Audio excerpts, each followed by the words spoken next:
околу НАТО и последните случувања по изјавите на Доналд Трамп. Ево ова што последно утрово го пишуваат и нашите медиуми. Доналд Трамп повторно ги повтори своите закани за НАТО алијансата, велики дека нема да ги заштити земјите кои не предонесуваат доволно средства, доколку повторно стане председател, пренесува утрово Guardian. Повеќе на оваа тема разговарам со професор доктор Цане Мојановски. Добро утро и добро ни дојдовте во Македонија научи. Добро утро, благодарам за поканата. Професор, ајде да почнеме поред прво зошто е НАТО важен како алијанса пред се за помалите земји, како што е Македонија. НАТО алијансата и воопшто одбранбените сојузи се важни за сите оние кои учествуваат, а особено добрите нешта ги чувствуваат малите држави, затоа што современата држава, посебно она по Вестфалскиот мир од таму некаде од средината на минатиот милениум, 1648 година, беше концепирана како заедница која ја обезбедува власта, а тоа подразбира и гарантирање на собствениот суверенитет и градењето на силни вооружени сили или армија која ќе може да се грижи за надворешната безбедност. По Втората светска војна или по двете светски војни, особено по Втората светска војна, се утврди дека разните сојузувања кои настануваат меѓу земјите за различни интереси во текот на историјата не секогаш се доволно ефективни и дека новата констелација на односи после Втората светска војна го отвори прашањето за безбедноста. Затоа основа се наоѓа во Атлантската повелба, која на почетокот или во првите години на Втората светска војна беше подпишана и еден од документ кој е во основата на Обединетите нации, беше промовирано правото на индивидуална и колективна безбедност. По Втората светска војна, заради констелацијата на односите, заради разурнатата Европа, силните работнички и други движења кои се појавија, особено во земјите на Западна Европа, го отвори прашањето соодветно обезбедување на заеднички можности да се заштитат или да се гарантираат слободите и правата. Така Луксембург, Белгија, Франција и Обединетото кралство 48 година го отворија прашањето за собствената безбедност. Една година подоцна тие ги поканија Соединетите американски држави и неколку други земји, Италија и така натаму. И на 4 април 1949 година во Вашингтон се формира или се направи договор за заедничка одбрана, кој што скратено се нарекува НАТО. И зошто е тој важен? Затоа што двете светски војни покажаа дека светот се повеќе се глобализира, дека држењето на постојана војска, наоружување, развивање и така натаму е сериозно оптеретување за економијата и за трошоците на граѓаните и дека тие трошоци секогаш не можат да бидат ефектуирани на начин за кој што обезбедуваат облиците на здружување. Токму заради тоа се развива таа потреба од развивање на солидарност или облици на колективно помагање.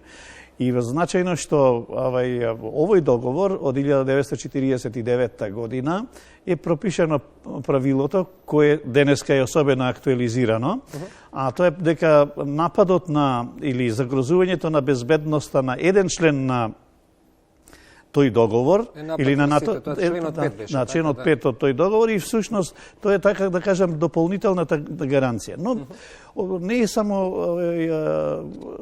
чувството дека вие не сте сами и дека доколку биде загрозен суверенитетот или ви некоја друга вредност имате пријатели кои ќе ви помогнат, важно е дека овој облик на сојузување подразбира и други предности, а особено предноста дека еден добар дел од трошоците кои би ги вложувале во одбраната или во создавањето на структури преку кои што ќе можете да си гарантирате собствената безбедност, се споделени и дека дел од тие средства можете да ги насочите во развојот. Исто така, таа заедница обезбедува можности да вложувате во секторите како што е воената индустрија, која е особено пропулзивна и значајна за развојот на секоја земја. Таа обединува еден значителен број на стопански и други капацитети кои му возможуваат на населението побрз развој. Веројатно има и други предности за кои во некоја друга прилика би можеле да зборуваме пошироко.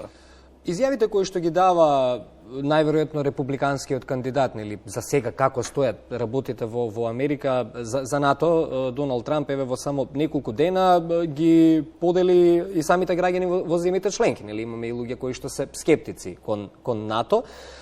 Може ли овие изјави да ја подкопаат довербата помеѓу самите сојузници, може ли да ја подкопаат самата алијанса? Кои се вашите прогнози, во која насока може да оди целата оваа работа во иднина? Мислам дека Доналд Трамп, кога беше претседател на Соединетите американски држави, имаше слични ставови во однос на потребата од извршувањето на обврските во таа организација. Тоа е во духот на американското сваќање за обврските или воопшто во логиката на тој систем, дека ако сакате да бидете член на клубот, треба подеднакво да ги извршувате обврските во тој клуб и дека плаќањето е една од карактеристиките на тој систем во кој што се почитува, се смета за една од најзначајните обврски кои што ја презема поединецот или субјектот. Исто така треба да се има предвид дека Соединетите американски држави и некои други земји, како што е, например, Германија, се најиздашните финансиери на меѓународните организации, во овој случај на НАТО алијансата, и тоа нужно подразбира според логиката на бизнисот, а Трамп е успешен бизнисмен во Соединетите американски држави, дека треба да го оценувате ефектот од вложените пари. Исто така, значајно е ова изјава да се наблюдува дека таа се случува во предизборен период. Во предизборен период прифатено е, не е нормирано, прифатено е дека поведението на политичарите честопати е подложно на изјави или активности со кои што се подигнуваат емоциите, се создаваат мобилизаторски фактори кои ќе придонесат да се променат определени состави. Можеме ние да погледнеме, барем од вчерашната средба во Брисел, дека еден значителен број од земјите кои што беа во таа, така да кажам, граница под 2%, во текот на оваа година во нивните буџети ги зголемиле финансиските средства. Меѓу кои Македонија, на тој начин, всушност, ако ја наблюдувате оваа изјава во контекстот на потребата од мобилизацијата на бирачкото тело, особено на републиканското, кое треба да изврши номинација на кандидат за председател, но и на останатото бирачко тело во Соединетите американски држави, тоа е насочено кон нив, но од друга страна има ефект, затоа што предизвикува дебата и свртување на членките кон себе, кон обврските кои што ги имаат. И што ќе се случи со НАТО? НАТО не е концепиран само како воена структура, особено по 1991 година, по престанокот на постојањето на Варшавскиот мировен договор, и во годините во 90-тите и во 2000-тите години НАТО презема еден значителен број на цивилни и други активности со кои што се промовира како структура која ги афирмира вредностите или евроатлантските вредности кои се типични за земјите кои што членуваат во клубот. А особено инсистираат на слободата, на афирмацијата на слободата на поединецот и неговите можности за непречен развој во тој систем. НАТО исто така се промовира како организација која е во функција на развојот на одделен број на земји. Како што гледавте вчера, се договори производство на определен вид на оружување. И војната во Украина покажа дека тој модел на солидарност или помагање на пријателите кои се наоѓаат во тешка состојба е особено искуство и во функција токму на јакнењето на придобивките, на членувањето во еден таков клуб. Како ќе се развива во иднина, веројатно, тој ќе постои се додека постои интерес меѓу земјите кои што го основа и се главни носители на финансирањето. Ние исто така сме сведоци дека во последните 15, може и подолго, во Европа се дискутира за формирање на европска армија. И дека објективно таа филозофија како ќе се определи. Да, и тоа ми е следното подпрашање, извинете што ќе ве прекинам. Беше предвадена, беше актуелна изјавата од страна на еден чешки пратеник.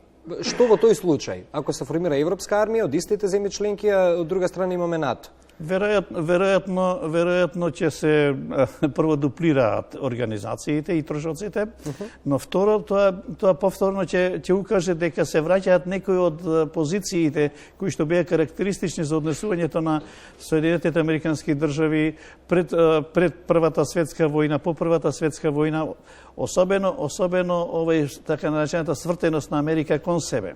Иако тешко може денес да се смета дека се можни такви свртувања, бидејќи глобалниот развој и нејзината економија покажуваат дека таа има особено интерес од положбата која има и од можностите кои нејзината положба му обезбедуваат како привилегии, предпоставки на современиот свет. И во тој контекст не сум убеден дека во догледно време ќе постои било каков облик на паралелно организирање, но дека во Европа повеќе ќе се свртат кон создавањето на армиски и други предпоставки, особено во делот на наоружувањето. Сега, можеме да прочитаме во разните изјави на политичарите на европските земји дека во Европа има потреба од соодветно производство на оружје, што од друга страна може да значи дека ќе поттикне и ќе влијае на трката на наоружување, на пронаоѓањето нови средства. Како што може да забележиме, Турција во последниве години се пројавува како сериозен производител на нови оружја, особено беспилотните летела и така натаму, кои се покажуваат доста ефикасни. И во тој контекст ние треба да очекуваме дека НАТО сојузот ќе се афирмира, не можеби повеќе како воена. Да, воената гаранција ќе обезбедува, но се повеќе ќе ги поттикнува облиците преку кои што економските и други фактори ќе постануваат дополнителниот фактор на интеграцијата на земјите во оваа алијанса, кои, како што ни е познато, во најголем дел се и членки на Европската Унија. Бројот на земји кои се членки на НАТО, а не се во Европската Унија, е многу мал и очекуваме дека во едно догледно време тие ќе се вклучат во нив. И во тој контекст, веројатно, треба да се наблюдува дека НАТО и структурите на НАТО се една сериозна одбрамбена, ако сакате и поширока политичка структура која создава предпоставки за нормалното живење на европските народи и европските држави. И професор, само за крај, не ни беше предвидено, но се сетив бидејќи анализираме оваа тема изминативе 2-3 години со вас во Македонија на Аутор, предвидовте дека Турција ќе попушти за Шведска пред се за НАТО. Останува сега Орбан, Унгарија, уште унгарскиот парламент. Кои се вашите предпоставки? Ја очекувам дека Шведска за самитот за 75 годишнината во Вашингтон ќе го заземе своето место во НАТО алијансата, затоа што интересите на Европа се позначајни и